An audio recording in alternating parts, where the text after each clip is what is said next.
بسم الله الرحمن الرحيم. الحمد لله رب العالمين، والصلاة والسلام على سيد الأنبياء والمرسلين وعلى آله وأصحابه وأزواجه وذرياته وأهل بيته أجمعين. أما بعد، فأعوذ بالله من الشيطان الرجيم. بسم الله الرحمن الرحيم. فمن زحزح عن النار وأدخل الجنة فقد فاز وما الحياة الدنيا إلا متاع الغرور.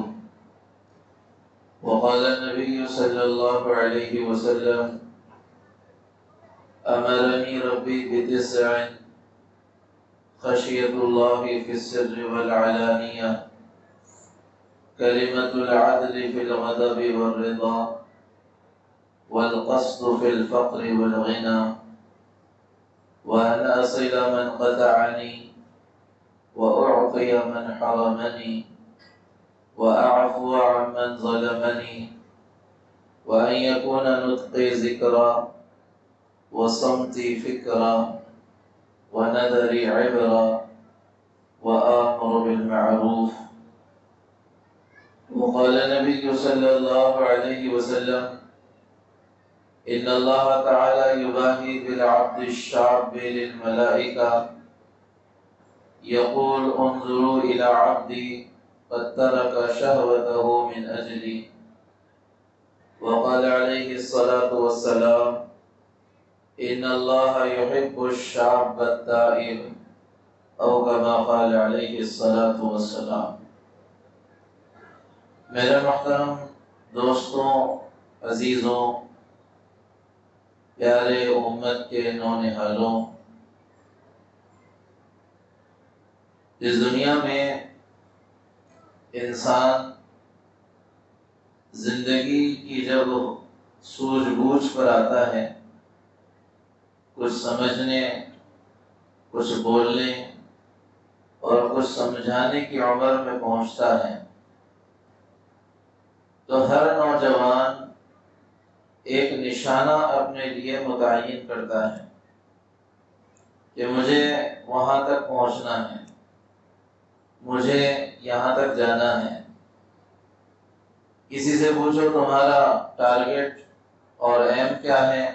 ڈاکٹر بننا ہے۔ کسی سے پوچھو تم کیا چاہتے ہو؟ انجینئرنگ کرنا ہے۔ کسی سے پوچھو تم کیا چاہتے ہو؟ مینجمنٹ دیکھنا ہے۔ کسی سے پوچھو تمہارا کیا نشانہ ہے؟ کہ مجھے سیاست میں جانا ہے اور کوئی کرسی اپنے لیے حاصل کرنا ہے۔ پھر اجتماعی طور پر ہر ایک کا کوئی نہ کوئی زندگی کا نشانہ ہے، سب کا مجموعی۔ یہ سارے مجموعے سے پوچھو بیوی کیسے چاہتے ہو، تو سب چاہیں گے سب سے خوبصورت حور پری چاہیے۔ اس سارے مجموعے میں ہر ایک سے پوچھو گھر کیسے چاہیے، تو ہر ایک چاہے گا عالیشان بنگلہ ہو، ہر ایک چاہے گا خوبصورت گاڑی ہو، ہر ایک چاہے گا ساری سہولتیں میرے پاس آ جائیں۔ پھر اس عمر میں جن لوگوں کے پاس یہ سب ہے، ہم سمجھتے ہیں کہ وہ اس دنیا میں کامیاب انسان ہیں، وہ صحیح زندگی گزار رہے ہیں، ویل سکسیس لائف گزر رہی ہے ان کی، جو یہ ساری کی ساری چیزیں حاصل کر چکے ہیں۔ لہذا ہم ان کی زندگی کو اپنے لیے آئیڈیل بناتے ہیں کہ یہ کرکٹر ہمارے لیے ایک آئیڈیل ہے، یہ ہیرو ہمارے لیے ایک آئیڈیل ہے، یہ سیاستداں ہمارے لیے ایک آئیڈیل ہے، یہ ڈاکٹر صاحب ہمارے لیے ایک آئیڈیل ہے، یہ انجینئر صاحب ہمارے لیے ایک آئیڈیل ہے، یہ فلاں کاروباری ہمارے لیے ایک آئیڈیل ہے۔ اور ان سارے آئیڈیلز کے پیچھے جو سب سے اہم چیز چھپی ہوتی ہے وہ ان کا پیسہ اور ان کی دولت اور ان کا مال ہے۔ گویا ہم سب نے یہ سمجھا کہ جس کے پاس مال ہے، جس کے پاس دولت ہے، جس کے پاس دنیا کی چیزیں اور شکلیں جمع ہو گئی ہیں، وہ اس دنیا میں کامیاب انسان ہے۔ اور اس کامیابی کے لیے آپ سب کے سب، بلکہ اس دنیا کا ہر وہ بچہ اور ہر وہ نوجوان جو آپ کی عمر میں ہے، اس کامیابی کے پیچھے بھاگ رہا ہے۔ کیا یہ حقیقت نہیں ہے کہ ہر ایک اس کامیابی کو اپنی کامیابی سمجھ رہا ہے؟ لیکن ہماری بدقسمتی یہ ہے کہ ہم میں کے 90% وہ ہوتے ہیں جو اپنے خوابوں کو راستے میں ادھورا چھوڑ کر زندگی کے ساتھ سمجھوتا کرتے ہیں۔ 90% سے زائد لوگ وہ ہوتے ہیں جنہوں نے خواب کچھ دیکھا تھا، لیکن زندگی کے تھپیڑوں نے اور زندگی کے طوفانوں نے انہیں کسی اور ہی جگہ پہنچا دیا۔ 90% سے زائد لوگ وہ ہوتے ہیں جن کی خواہشات پوری نہیں ہوتی اور جو منزل پر نہیں پہنچ پاتے۔ یا دنیا ان کے ساتھ بے وفائی کرتی ہے، یا حالات ان کے ساتھ بے وفائی کرتے ہیں، یا زندگی ہی بے وفائی کرتی ہے اور زندگی ساتھ چھوڑ دیتی ہے۔ پھر جو 10% ہوتے ہیں جو اپنے نشانے تک پہنچتے ہیں، ان میں کا بھی اکثر کا حال یہ ہوتا ہے کہ جب وہ اپنے نشانے پر پہنچ رہے ہوتے ہیں، کہ جب وہ ایک عالیشان گھر بنا چکے ہوتے ہیں، جب وہ اپنے لیے کوئی کار خرید چکے ہوئے ہوتے ہیں، جب وہ اپنے پاس اتنا پیسہ جمع کر چکے ہوتے ہیں کہ جہاں چاہیں گھومیں اور جہاں چاہے سیر کریں اور جو چاہے خرید لیں، اس وقت ان کی زندگی ان کے ساتھ بے وفائی کر رہی ہوتی ہے۔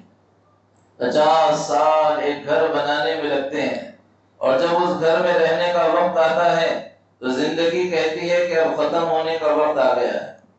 60 سال ایک گاڑی خریدنے میں لگ جاتے ہیں، اور جب وہ گاڑی خرید کر ابھی گھر پر آتی نہیں، چند سیر سپاٹے نہیں ہو پاتے کہ زندگی کہتی ہے کہ اب جانے کا وقت آ گیا ہے۔ لاکھوں کروڑوں اربوں کا بینک بیلنس جب آدمی جمع کر لیتا ہے اور سوچتا ہے کہ اب اس کو میں استعمال کروں گا، اس وقت ڈاکٹر کہتے ہیں کہ شوگر ہو گئی صاحب، بی پی ہو گیا صاحب، اور اس کے علاوہ کولیسٹرول تمہارا بڑھتا چلا جا رہا ہے صاحب، لہذا اب یہ نہ کھاؤ، اب وہ نہ کھاؤ، اب وہ نہ کھاؤ، اب وہ نہ کھاؤ۔ جب کھانے کا موقع تھا تب پیسہ نہیں تھا، جب پیسہ خوب آ گیا کھانے کی اجازت نہیں رہی۔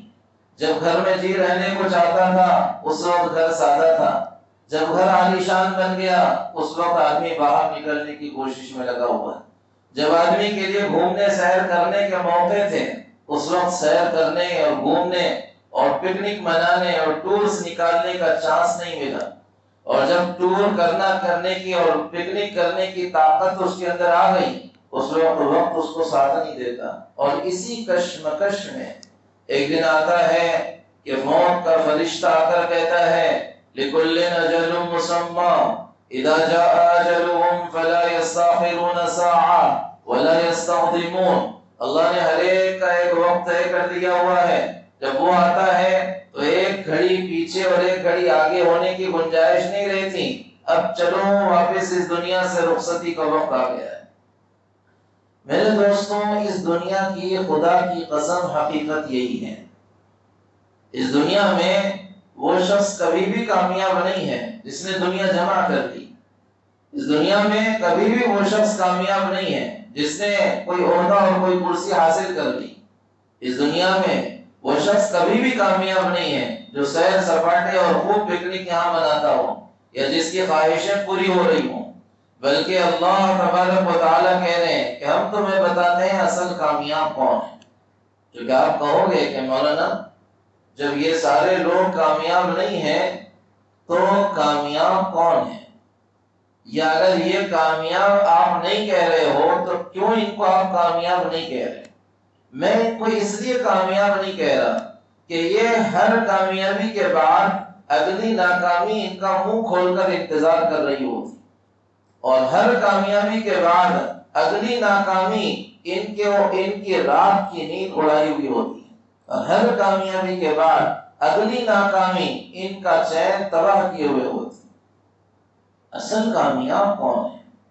اللہ کہہ رہے ہیں فَمَنْ زُحْزِحَ عَنِ النَّارِ، اللہ کی بات، کیونکہ اللہ آپ کے میرے خالق ہیں، انسان کے بنانے والے اللہ ہیں، پیدا کرنے والے اللہ ہیں، اور جو کریٹر ہوتا ہے، جو بنانے والا ہوتا ہے، وہ بتاتا ہے کہ میں نے کیوں بتایا اور یہ اس چیز کا فائدہ کس طریقے میں ہے، کون سی راستے سے صحیح فائدہ حاصل ہو سکتا ہے۔ اللہ کہہ رہے ہیں فَمَنْ زُحْزِحَ عَنِ النَّارِ وَأُدْخِلَ الْجَنَّةَ فَقَدْ فَازَ۔ آؤ ہم تمہیں بتاتے ہیں اصل کامیابی کیا ہے، آؤ ہم تمہیں بتاتے ہیں کہ اللہ کل قیامت کے دن کن کو کامیاب کرے گا، اور آؤ ہم تمہیں بتاتے ہیں دنیا بھی کن کی کامیاب گزرے گی۔ فَمَنْ زُحْزِحَ عَنِ النَّارِ وَأُدْخِلَ الْجَنَّةَ فَقَدْ فَازَ۔ جو جہنم سے بچا لیا گیا اور جو جنت میں داخل کر دیا گیا، جو اللہ کو راضی کر کے اس دنیا سے گیا اور جو اللہ کی ناراضگی سے بچ کر اس دنیا سے گیا، جو جنت کا فیصلہ اپنے لیے کروا کر اس دنیا سے گیا اور جو جہنم کی اس حفاظت کا فیصلہ اپنے لیے کروا کر اس دنیا سے گیا، اللہ اس پر مہر لگا لے کہ یہ ہے کامیاب، یہ ہے کامیاب۔ اس سے بڑا کامیاب کوئی نہیں اور اس سے بڑا کامیابی حاصل کرنے والا کوئی نہیں۔ اور پھر میں آپ سے عرض کر دوں کہ یہ کامیابی فقط آخرت کی کامیابی نہیں ہے، بلکہ اللہ تعالیٰ نے جس کامیابی کا تذکرہ کیا ہے، اس کامیابی کا تعلق دنیا سے بھی ہے، اس کامیابی کا تعلق دنیا سے بھی ہے، اس کامیابی کا تعلق دنیا کی چیزوں سے بھی ہے کہ اللہ کہہ رہے ہیں جو جہنم سے بچا لیا گیا، جو جنت میں داخل کر دیا گیا، وہ ہے کامیاب۔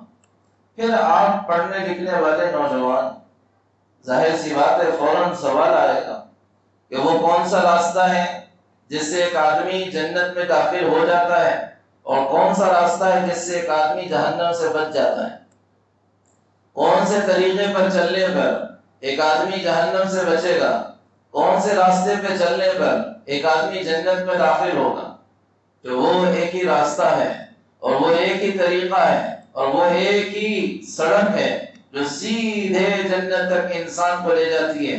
وَأَنَّ هَذَا صِرَاطِي مُسْتَقِيمًا فَاتَّبِعُوهُ، قرآن میں جس کے بارے میں اللہ کے نبی نے کہا کہ یہ ہے میرا سیدھا راستہ، اس پہ چلنا۔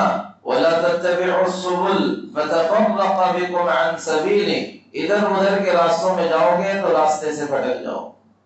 وہ راستہ ہے اللہ کا راستہ، وہ راستہ ہے محمد الرسول اللہ صلی اللہ علیہ وسلم کا راستہ، وہ راستہ ہے لا الہ الا اللہ، اور وہ راستہ ہے محمد الرسول اللہ۔ یہ دو بنیادیں جس کی زندگی میں آ جائیں اور ان دو بنیادوں پر جو اپنی زندگی کو اٹھائے، اللہ کا وعدہ صرف جنت کا اور آخرت کی کامیابی کا نہیں ہے، خدا کی قسم ہے، لا الہ الا اللہ محمد الرسول اللہ صلی اللہ علیہ وسلم پر اللہ پہلے دنیا میں کامیاب کریں گے، پھر آخرت میں کامیاب کریں گے۔ میں آپ سے آپ یہ کنفیوژن ہم لوگوں کے ذہن میں ہوتا ہے، آپ نوجوان ہوں، آپ کی عمر سے ہم بھی گزرے ہیں، اسکول کالج کی لائف اور تعلیمی ہمارا سسٹم ہی سارا کا سارا مادیت پرستی پر ہے، سارا کا سارا پورا نظام ہی اس بنیاد پر ہے کہ کیا کمائیں گے کیا کھائیں گے۔ بچہ پیدا ہوتا ہے تو پہلے دن سے ماں ہی کی فکر یہ ہوتی ہے کہ بیٹا اسکول کو جا، کچھ پڑھ اور کچھ ڈگری حاصل کر، ورنہ تیری دنیا کیسے چلے گی۔ ڈاکٹر بن جا، تیرے پاس پیسے آئیں گے، انجینئر بن جا، تیرے پاس پیسے آئیں گے، لیکچرر بن جا، پیسے آئیں گے، ٹیچر بن جا، پیسے آئیں گے، کوئی کاروباری بن جا، پیسے آئیں گے۔ سارا بنیاد ہی اس پر ہے کہ مادیت اور چیزیں اور شکلیں حاصل ہو جائیں تو میں کامیاب ہوں۔ پہلے سے ہی ہمارا نظام اس پر ہے، اور ظاہر سی بات ہے کہ جب نظام ہی اس پر چل رہا ہے اور ساری کی ساری بنیاد ہی اس پر رکھی ہوئی ہو۔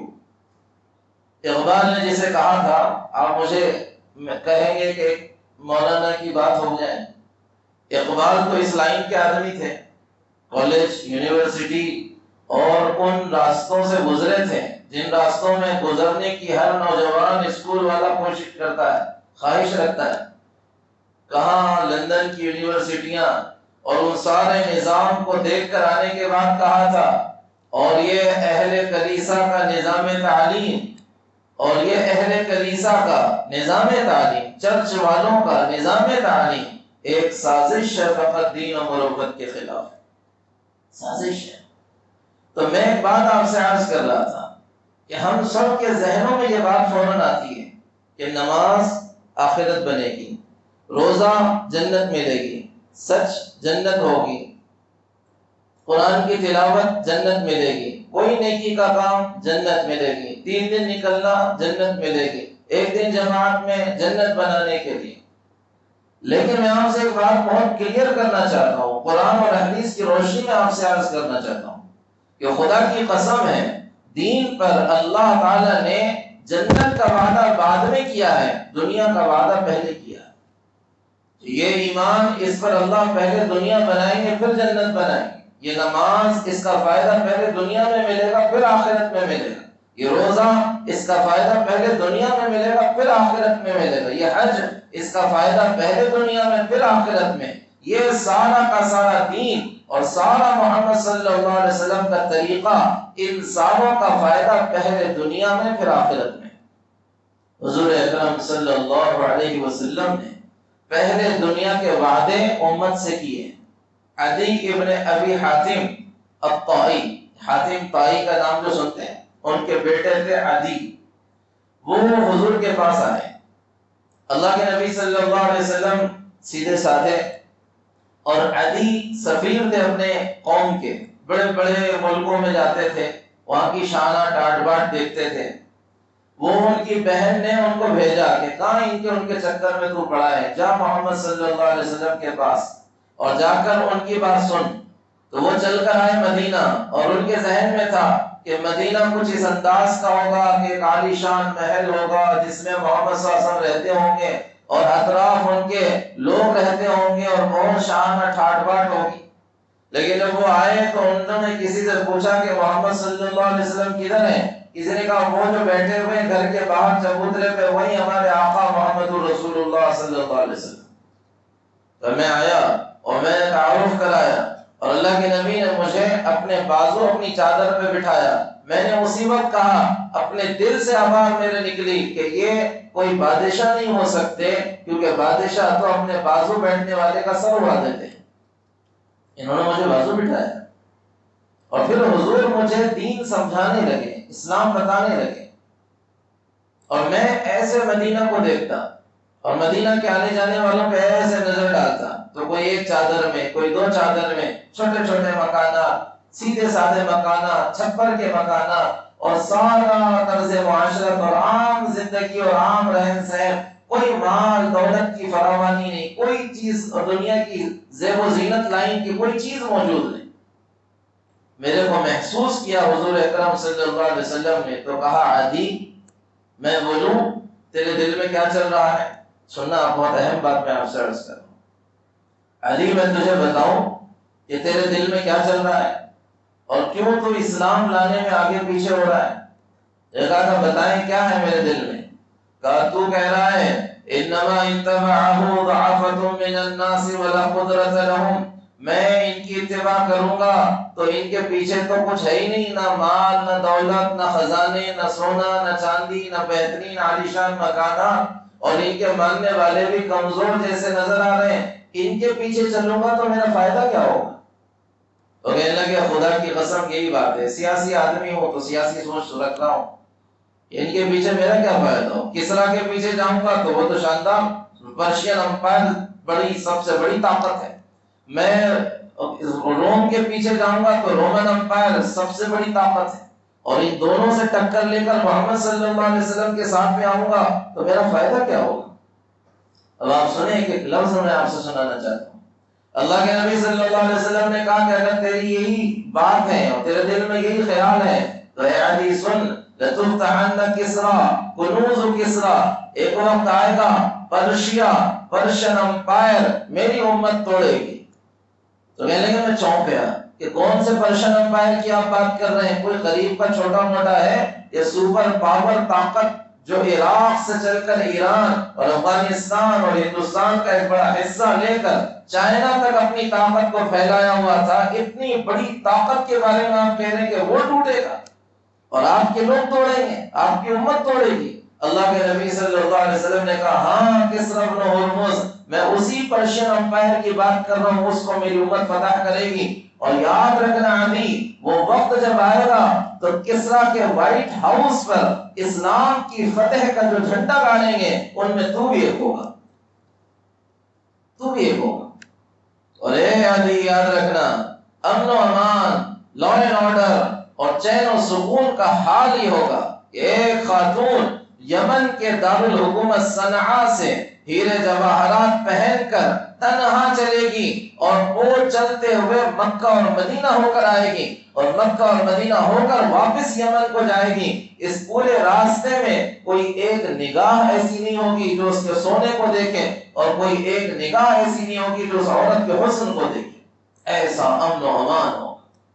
اور اے عدی، ایک وقت آئے گا لوگ زکوٰۃ کا مال لے کر نکلیں گے، لیکن مال کی فراوانی اتنی ہوگی کہ زکوٰۃ کا قبول کرنے والا کوئی نہیں ہوگا۔ میرے دوستوں، آپ خود ذرا دماغ پہ زور لگا کر مجھے بتاؤ، کون سی جنت کا وعدہ حضور کر رہے ہیں؟ کون سی آخرت کا وعدہ حضور کر رہے ہیں؟ اس دین پر حضور اکرم صلی اللہ علیہ وسلم نے خدا کی قسم ہے پہلے دنیا کے بنانے کا وعدہ کیا ہے، اور اللہ کی قسم ہے صحابہ پر یقیناً ایک زمانہ ایسا گزرا جس زمانے میں ان کو فاقے آئے، جس زمانے میں انہوں نے پیٹ پر پتھر باندھے، لیکن وہی صحابہ آگے چل کر ہر ایک کسی نہ کسی علاقے کا گورنر اور ہر ایک کسی نہ کسی ملک کا بادشاہ بھی اللہ نے ان کو بنایا۔ وہی صحابہ ہیں جن کے گھروں میں مہینہ مہینہ چولہا نہیں جلتا تھا، پھر یہی صحابہ ہیں جن کو اللہ نے دنیا اتنی دی کہ ان کے گھروں میں سونے چاندی کے ڈھیر ایسے لگے ہوئے ہوتے تھے جیسے کسی کسان کے گھر میں گیہوں اور باجرے کے ڈھیر لگے ہوئے ہوتے ہیں۔ اور عدی ابن حاتم رضی اللہ تعالیٰ عنہ فرماتے ہیں صرف 4 سال حضور کے انتقال کے بعد ہوئے ہیں۔ عمر رضی اللہ تعالیٰ عنہ کے زمانے میں سعد بن ابی وقاص رضی اللہ تعالیٰ عنہ کے ساتھ میں تھا جس نے مدائن پر حملہ کیا تھا، اور میں تھا جس نے پرشین امپائر کے ہیڈ کوارٹر وائٹ ہاؤس پر حملہ کیا تھا، اور خدا کی قسم میں تھا جس نے اس وائٹ ہاؤس پر اور قصر ابیض پر اسلام کا جھنڈا لہرایا تھا، اور میں نے کہا تھا صدق اللہ ورسولہ، سچ کہا تھا محمد الرسول اللہ صلی اللہ علیہ وسلم نے کہ جب پرشین امپائر ٹوٹے گا اس کے قصر پر، اس کے محل پر اسلام کا جھنڈا گاڑنے والا تو ہوگا۔ اور میں نے اس عورت کو بھی دیکھا ہے جو حضرت عمر رضی اللہ عنہ کے زمانے میں یمن سے چلی تھی۔ حضرت عمر کو اطلاع ملی، حضرت عمر اس کے استقبال کے لیے کھڑے ہوئے، اور حضرت عمر نے اس سے پوچھا میری بچی اتنا لمبا سفر کر کے تو واپس جا رہی ہے، اس پورے سفر میں تو نے لوگوں کو کیسے پایا؟ اور وہ کہہ رہی ہے امیر المومنین خدا کی قسم جس دیہات سے، جس شہر سے اور جس علاقے سے میں گزری ہوں، میں نے کسی کو اپنا بھائی، میں نے کسی کو اپنا باپ، میں نے کسی کو اپنا بیٹا پایا۔ اور عمر ابن عبدالعزیز رحمت اللہ علیہ کے زمانے میں وہ تیسری پیشن گوئی بھی پوری ہوئی کہ لوگ زکوٰۃ کا مال لے کر نکلتے تھے، لیکن پورے علاقے میں کوئی ایک ایسا آدمی نہیں ہوتا تھا جو کہے کہ میں زکوٰۃ کا مستحق ہوں، مجھے پیسہ دے دو۔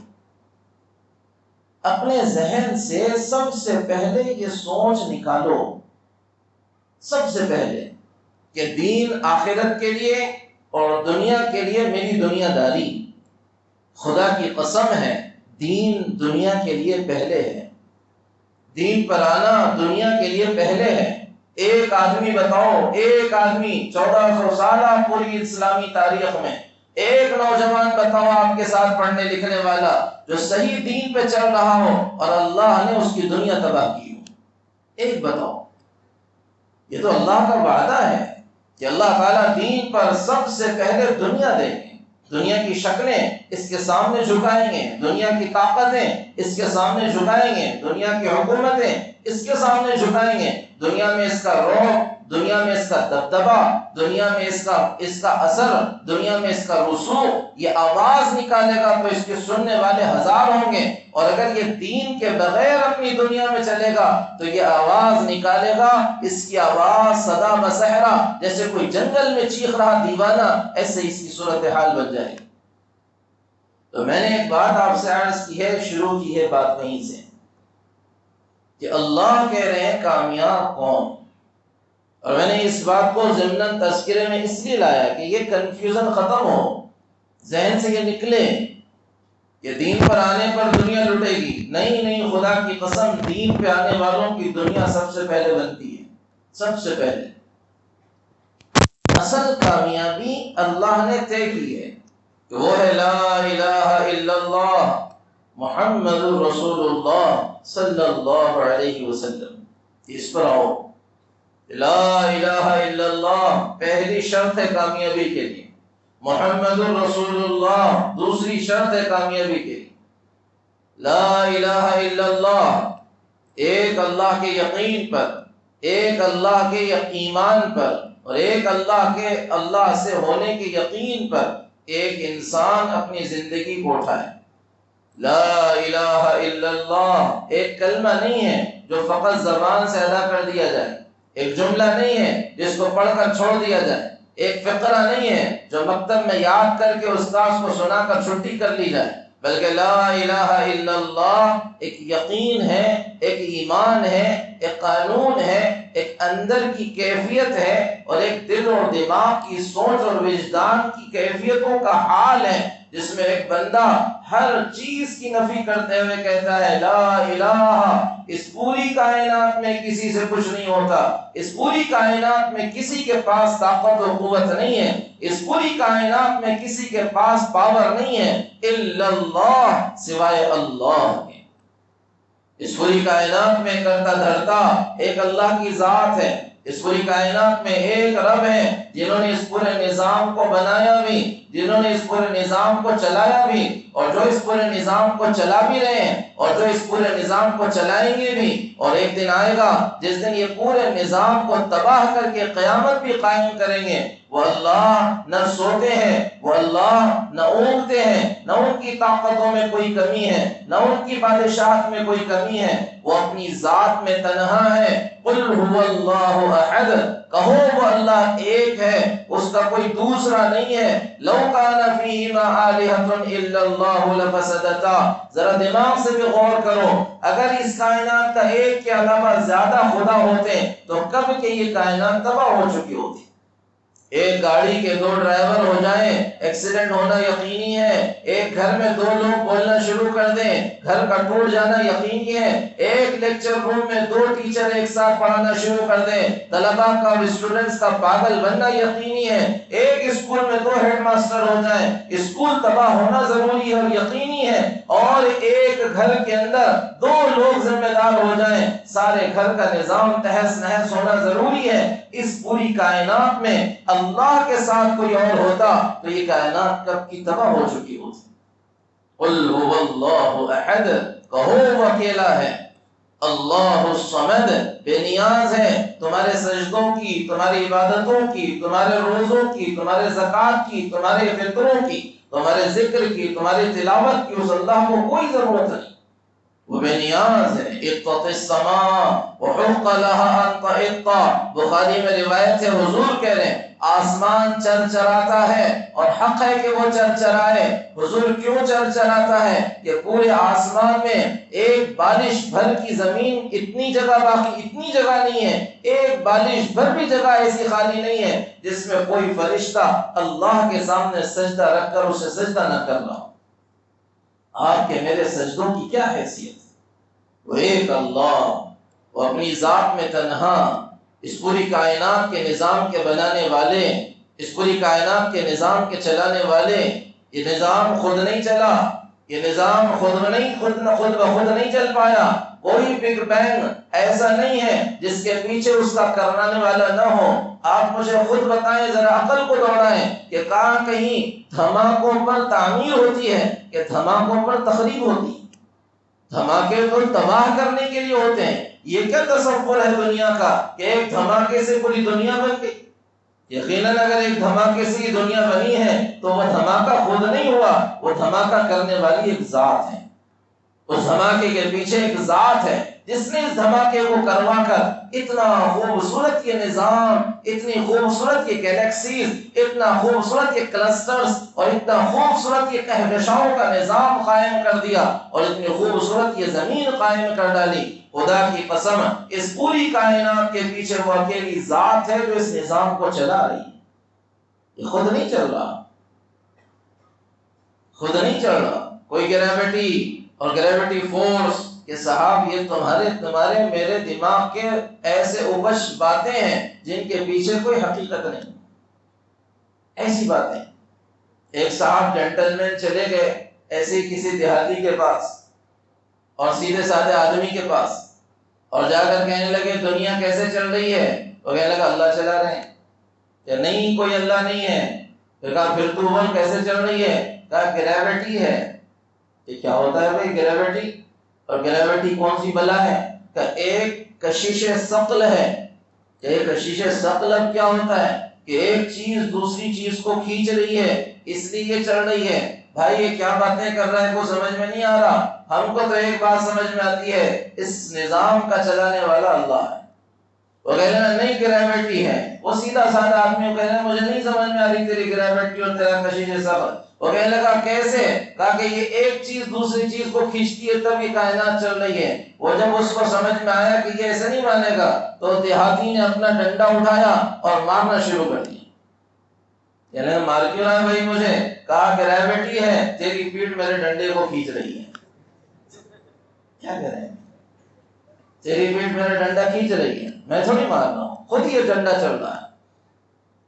کہ جب ایک ڈنڈا کسی کے پیٹھ پر خود نہیں چل سکتا، اس پوری کائنات کا نظام کیسے خود بخود چل سکتا ہے؟ کیسے خود چلے گا؟ اس کے پیچھے کوئی طاقت ہے، اس کے پیچھے کوئی پاور ہے، اس کے پیچھے کوئی ایسی بڑی طاقت ہے جو اس پورے نظام کو چلا رہی ہے۔ اور عقل اور دل اور دماغ سے بھی پوچھو تو وہ آواز لگائے گا کہ وہ اکیلی ذات ہے۔ کیونکہ اگر وہ زیادہ ہوتے تو ایک خدا کہتا ناندیڑ پہ بارش ہونی چاہیے، ایک خدا کہتا نہیں نہیں میری نہیں پوجا کرتے یہ، میں پرونی کو اتاروں گا، ایک کہتا نہیں نہیں میں تو ہزگاؤں پہ کروں گا، وہ کہتا نہیں میں تو کنوٹ پہ کروں گا، وہ کہتا نہیں میں دیولور پہ کروں گا۔ یہی آپس میں لڑ کر تباہ ہو جاتے ہیں۔ اس پورے نظام کے پیچھے ایک اللہ، لا الہ الا اللہ، کہ کوئی معبود نہیں، کوئی طاقت والا نہیں، کوئی قوت والا نہیں، کسی کے ہاتھ میں نفع نہیں، کسی کے ہاتھ میں نقصان نہیں، کسی کے ہاتھ میں طاقت نہیں، کسی کے ہاتھ میں عزت نہیں، کسی کے ہاتھ میں ذلت نہیں، کسی کے ہاتھ میں موت نہیں، کسی کے ہاتھ میں زندگی نہیں، الا اللہ، سوائے اللہ کے۔ اللہ ہے جن کا حکم اس پوری کائنات کی ہر شے پر اور ہر کائنات کی ہر چیز پر اور کائنات کے چپے چپے پر جن کا حکم چل رہا ہے وہ ایسی ذات ہے۔ سواء منکم من اسر القول ومن جہر به ومن هو مستخف باللیل وسارب بالنہار۔ رات کی تاریکی میں تم چلو، دن کے اجالے میں تم چلو، چیخ چیخ کر بولو، آہستہ آہستہ سرگوشیاں کرو، دل کے بھید بھی اگر تمہارے ہیں سب کو دیکھ رہا، سب کو جان رہا۔ ما یکون من نجوا ثلاثۃ الا هو معهم، تین ہوتے ہو چوتھا اللہ ہوتا ہے، ولا خمسۃ الا هو سادسهم، پانچ ہوتے ہو چھٹا اللہ ہوتا ہے، ولا ادنى من ذلك ولا اکثر الا هو معهم، اس سے کم اس سے زیادہ ہوتے ہو اللہ تمہارے ساتھ ہوتے ہیں۔ نحن اقرب الیہ من حبل الورید، اللہ کہنے شہ رگ سے زیادہ قریب ہے۔ مجھ سے پوچھتے میں دور ہوں کہ قریب ہوں، تو کہو میں قریب ہوں۔ اجیب دعوت الداعی اذا دعان، بندہ جو کچھ مجھ سے مانگتا ہے اس کی ہر صدا پہ لبیک کہتا ہوں۔ میرے دوستوں اس اللہ کو اپنے دل میں بٹھاؤ، یہ عمر ہے آپ کی، یہ عمر ہے آپ کی اللہ کو دل میں بٹھانے کی، اور یہی عمر ہے جس میں اللہ کو دل میں بٹھایا تو یہ ایسی پاکیزہ زندگی بنے گی کہ فرشتوں کو آپ کی جوانیوں پہ رشک آئے گا، اور اگر اس عمر میں اللہ دل سے نکل گیا تو پھر ایسی بھیانک زندگی بنے گی کہ شیطان بھی توبہ کرے گا۔ حضور اکرم صلی اللہ علیہ وسلم نے کہا تھا مجھے اللہ نے 9 چیزوں کا حکم دیا ہے، میرے رب نے 9 چیزوں کا حکم دیا ہے۔ امرنی ربی بتسع، 9 چیزوں کا مجھے حکم دیا ہے۔ خشیت اللہ فی السر والعلانیہ، پہلی بات تنہائی ہو مجمع ہو اللہ کے ڈر پر زندگی اٹھاؤں۔ میرے دوستوں، جس عمر سے آپ گزرے ہو کل ہم بھی گزرے ہیں، اور اس دنیا کا ہر وہ شخص جو اب آگے بڑھا ہے وہ اس عمر سے گزرا ہے۔ ہمارے اساتذہ اور ٹیچرز ہم سے کہتے تھے اس عمر میں کہ دیکھو اس عمر میں تم ایک چیز کی حفاظت کر لو، ایک چیز کی، اس عمر میں ایک چیز کی حفاظت کر لو، اللہ تمہیں سونا بنا دے گا۔ سونا، جو سونا مول والا ہوتا ہے، جہاں جائے اس کی قیمت ہے، جہاں چلا جائے اللہ تمہیں سونا بنا دے گا۔ ہمارے اس ٹیچر کے استاذ کہتے تھے کہ ایک چیز کی حفاظت کرو، اور وہ ہے یہ آنکھ، اس کی حفاظت کرو کہ اس کا اثر شرمگاہ پہ جاتا ہے، اس کا سیدھا اثر دل پر اور دماغ پر اور شرمگاہ پہ آتا ہے، اس کی حفاظت کر لو، اللہ تمہیں سونا بنا دے کہ جہاں جاؤ گے تم سے قیمتی کوئی نہیں ہوگا۔ اور اس کی حفاظت کے لیے سب سے پہلی بنیاد ہے جو حضور اکرم صلی اللہ علیہ وسلم نے کہی، خشیت اللہ فی السر والعلانیہ، اللہ کا ڈر تنہائی میں بھی مجمع میں بھی، اللہ کا خوف تنہائی میں بھی مجمع میں بھی۔ یہ وہ کہہ رہا ہے ما یکون من نجوا ثلاثۃ الا هو رابعهم، تم تین ہوتے ہو چوتھا اللہ تمہارے ساتھ ہے، تم پانچ ہو چھٹا اللہ ہے، تم اس سے کم اس سے زیادہ ہو اللہ تمہارے ساتھ ہے۔ کیوں ہم بھول جاتے ہیں کہ ہم ساری دنیا کی نظروں سے چھپ سکتے ہیں، اللہ کی نظر سے ہم کیسے چھپیں گے؟ ساری دنیا کی نظروں کو دھوکہ دے سکتے ہیں، اللہ کی نظر کو کیسے دھوکہ دے سکتے ہیں؟ ساری دنیا کے پیٹ کا پانی ہلائے بغیر ان کو پاگل بنا سکتے ہیں، اللہ کو کس نے آج تک بیوقوف بنا پایا جو ہم بنا دیں؟ اور ایک دن اس زندگی کا وہ طے ہے جس دن اللہ تعالیٰ اس پوری زندگی کی کیسٹ کو گھمانے والا ہے، اور ایک دن وہ طے ہے جس دن اللہ تعالیٰ اس پوری زندگی کو ساری انسانیت کے سامنے پیش کرنے والا ہے، اور سب کے سامنے اللہ کا اعلان ہوگا اقرا کتابک کفا بنفسک اليوم علیک حسیبا، یہ تیری زندگی کی فلم چل رہی ہے، اور خود پڑھ لے اور خود دیکھ لے اور خود فیصلہ کر دے کہ آج تجھے کدھر جانا ہے۔ اللہ کی خشیت پر، اللہ کے ڈر پر اپنی زندگی کو اٹھاؤ۔ لا الہ الا اللہ، یہ زبان کا کلمہ دل میں اترا، اس کی سب سے پہلی علامت ہے کہ جس کے زبان کا کلمہ دل میں اترے گا اللہ اس کے دل میں اپنے خوف اور خشیت کو داخل کریں، اللہ اپنے ڈر کو اس کے دل میں داخل کریں، وہ اللہ کے ڈر پر زندگی کو اٹھائے گا، وہ اللہ کے خوف پر زندگی کو اٹھائے گا، وہ تنہائی میں، وہ مجمع میں اللہ کے غیر کے بجائے اللہ سے ڈرنے والا ہوگا۔ اس کی مثال پھر اس نوجوان کی ہوگی، اس کی مثال پھر اس شخص کی ہوگی جو سخت ترین مشکل اور گندے ماحول میں بھی اپنی ایمان کی حفاظت کر کے نکلتا ہے۔ میں کئی مرتبہ آپ کو سنا ہو چکا ہوں، مجھے ہر وقت ایک عجیب طاقت ملتی ہے اس واقعے سے سنا کر۔ حبیب ابن عمیر تابعی ہیں، مسلم عرب اور نوجوان، اور وہ روم کے علاقے میں پکڑے گئے، روم کے علاقے میں آپ جیسے نوجوان، 18-20 سال کا نوجوان، 25 سال بہت سے بہت اس کے عمر، روم کے علاقے میں پکڑا گیا۔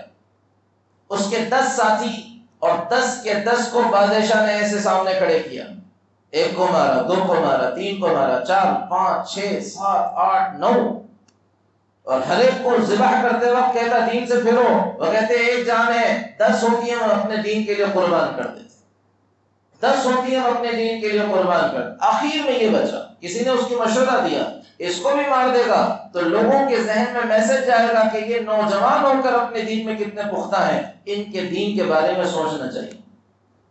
نہیں، میں بتاؤں گا ان کو کہ ان کا دین پھسپھسا ہے، اور ان کا مذہب کوئی طاقت والا نہیں ہے، اور ان کے دین میں کوئی مضبوطی نہیں ہے۔ وہ کہنے لگا اچھا حبیب تو آ گیا، تجھے نہیں مارتے ہیں؟ کیوں نہیں مارتے ہو؟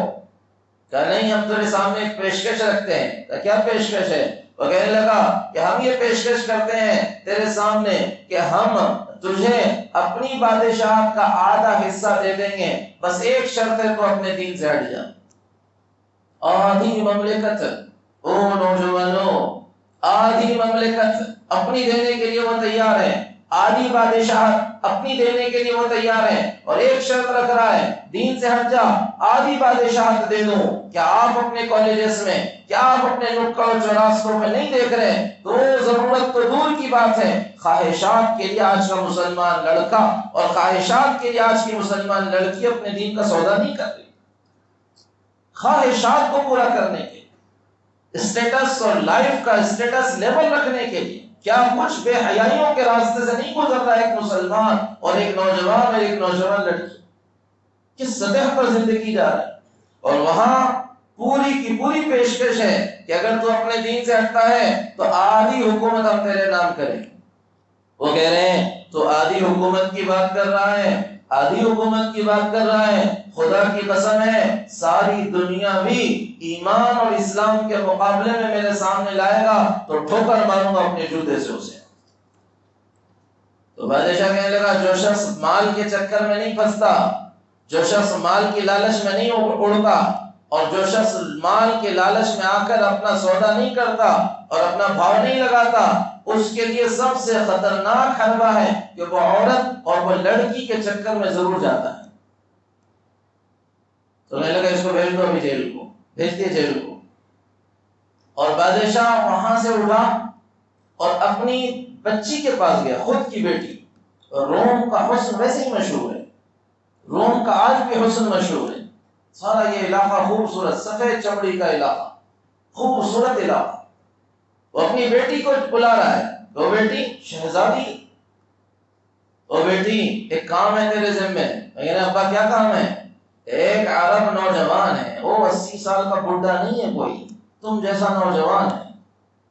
80 سال کا بوڑھا نہیں ہے، تم جیسا نوجوان ہے. اگر ایک عرب نوجوان ہے اس کو اپنے سے زنا کروا دیں اور اس کو اپنے ساتھ غلط کام کے لیے اکسا دیں، تو جو مانگے گی میں تجھے دے دوں گا، جو مانگے. اور کہنے لگے ابا یہ حسن اور اس حسن کا جلوہ اتنا خطرناک ہے کہ تو نوجوان کی بات کر رہا، یہاں تو بوڑھے بھی اس حسن پر لال ٹپکاتے ہیں. وہ کتنی دیر ٹکے گا میرے سامنے؟ کہ میں انتظام کر دیتا ہوں، بس تو اسے بہکا لے اور بس تو اس سے کوئی غلط حرکت کروا لے، میں مان جاؤں گا کہ ان کا دین مضبوط نہیں. اور یہ حبیب بن عمیر کہتے ہیں کہ رات کے موقع پر مجھے اس جیل کی کوٹری سے باہر نکالا گیا. میں کہہ رہا ہوں کہاں لے جا رہے ہو؟ کہ بادشاہ نے تمہارے لیے ایک الگ انتظام کیا ہے، ایک خوبصورت کمرہ اور ہر لائن کی بے حیا تصویریں اور شراب بھی رکھی ہوئی اور کھانے پینے کے سارے چیزیں رکھی ہوئی، اس میں مجھے داخل کر دیا گیا اور کہا گیا کہ تھوڑی دیر رکو، کوئی آ رہا ہے. ابھی میں اسی کو دیکھنے میں اور حیران و پریشان کہ میں کس آزمائش میں پڑا ہوں. ایک خوبصورت لڑکی وہ خوب ناز و انداز کے ساتھ اس کمرے میں داخل ہو رہی اور خود سے دروازہ بند کر کے میری طرف بڑھ رہی، اور میں اللہ کی طرف متوجہ ہو کر کہہ رہا ہوں میرے اللہ، مرنے کی مصیبت آسان، مال کی بھی مصیبت آسان، جس تباہی میں اب پڑنے جا رہا ہوں اس سے مجھے بچا لے. اس میرے دل میں ایک آیت آئی قرآن کی، قل للمؤمنین یغضوا من ابصارہم ویحفظوا فروجہم. اے نبی اپنے ایمان والے بندوں سے کہیے کہ اپنی نگاہوں کو نیچی رکھیں، شرمگاہ کی حفاظت کریں. بس میں نے اللہ اکبر کہا اور جو اپنی نماز میں لگا تو وہ رات گزری، وہ ساری رات گزری، دن نکلا.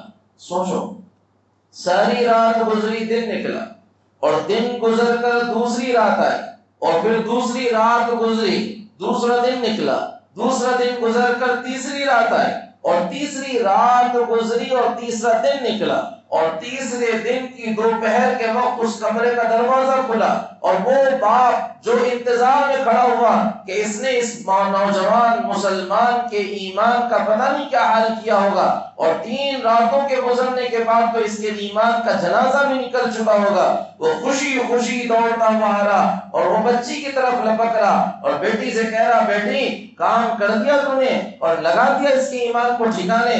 وہ اپنے باپ کے کپڑوں کو پکڑ کر ایسے جھجوڑ کر کہہ رہی یا امی الی این ارسلتنی، ابا کس کو بہکانے کے لیے بھیجا تھا؟ الی حجر مدر، وہ کوئی پتھر نہیں، لوہے کی چٹان ہے. لا یتکلم ولا ينظر ولا يسمع، نہ بات کرتا ہے نہ نگاہ اوپر اٹھاتا ہے نہ کچھ سنتا ہے. ایسا شخص جو اپنے اندر سے اتنا مضبوط ہو، میں اکیلی شہزادی نہیں، سارے روم کی حسیناؤں کو اس کے قدموں میں بھی تو ڈال دے گا تو اس کے ایمان کا بال بھی تو کھیڑ نہیں سکے. کیسے یقین ہے اور کس ڈر پر اور کس سطح پر یہ نوجوانوں کی زندگی تھی، کس سطح پر. ہم جن کو عیاش سمجھتے ہیں، مشہور کر دیا گیا جن کو عیاش کے نام پر، عاشقیوں کے نام پر جن کے مغل اعظم بتا کر شہزادہ سلیم بیچارہ پریشان کہ وہ ایک محبت کے اندر اس کی نئی کہانی بنا دی اس کی تاریخ سے ہی ہٹ کر.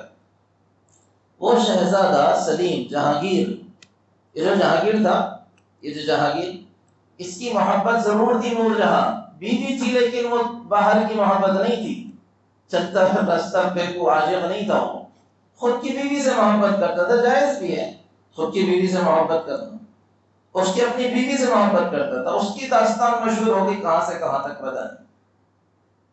یہ جہانگیر کی خود کہانی مجھے بڑے زمانے کے بعد یاد ہے، سناتا ہوں. ایک ایسے کو جس کو ہم اس نوعیت سے سمجھتے ہیں کہ ایک عاشق مزاج بادشاہ تھا، اس نوعیت سے سمجھ، جس نے اپنے باپ کے خلاف بغاوت کر ڈالی ایک خاتون کے واسطے. اتنا بگڑا ہوا تھوڑی دیر کے لیے مان بھی لو اسے، اتنا بگڑا ہوا تھوڑی دیر کے لیے مان بھی لو اسے، لیکن اپنے ایمان کا کیسا تھا، اپنے ایمان کا اس کے بارے میں مشہور ہے. وہ اپنے تخت پہ ایسے بیٹھتا تھا، ایسے تخت پہ بیٹھتا تھا اور ملکہ نور جہاں اس کے پیچھے کھڑے ہوتی تھی اور فیصلے چل رہے ہوتے تھے. ایک فیصلہ آیا، اس نے فیصلہ کیا کسی مسئلے میں، نور جہاں کو پسند نہیں آیا تو نور جہاں فقط اس کے کندھے پہ ہاتھ رکھتی تھی، پیچھے سے ایسے پیچھے سے ہاتھ رکھ دیتی تھی تو وہ سمجھ جاتا تھا کہ نور جہاں کو فیصلہ پسند نہیں آیا تو فوراً فیصلہ بدل دیتا تھا، فوراً. ایسا دیوانہ تھا وہ اپنی بیوی کا، وقین تھا. اس کے ایوان میں ایک مسئلہ پیدا ہوا. نور جہاں کا ایک استاذ تھا، نور اللہ شوستری، شیعہ تھا، اور وہ حضرت عمر، حضرت ابوبکر سے انتہائی درجے کی نفرت کرتا تھا، انتہائی درجے کی. نور اللہ شوستری، اس نے کتاب لکھی حضرت عمر رضی اللہ تعالیٰ عنہ کے خلاف، سخت اس میں حضرت عمر کی توہین کی، حضرت عمر کے خلاف باتیں کی، اور بر سر منبر اور لوگوں کے سامنے کہتا تھا چل پھر کر کہ مجھے اپنی عمر سے بھی نفرت اس لیے ہے کہ اس میں عمر کا نام آتا ہے.